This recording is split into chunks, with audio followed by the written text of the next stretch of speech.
Organizația Națiunilor Unite iarăși fac o adunare a părinților, că eu nu pot să o numesc altfel, că nu se rezolvă nimic acolo. Pur și simplu se strâng, votează, vorbesc și gata.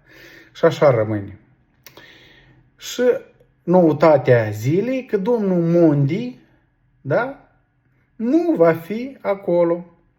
Și știți, așa mult se întreabă, dar ce s-a întâmplat? Dar într-adevăr, ce s-a întâmplat? Nu trebuie să fii tare mare deștept ca să înțelegi de ce Mondi nu vrea să ducă acolo.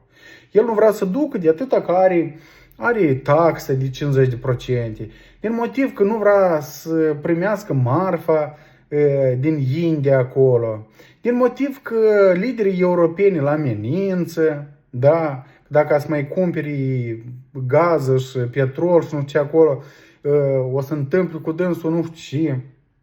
Adică doar amenințări, doar taxe, doar și vor ca el să ducă. Ce să facă acolo? Ce să facă?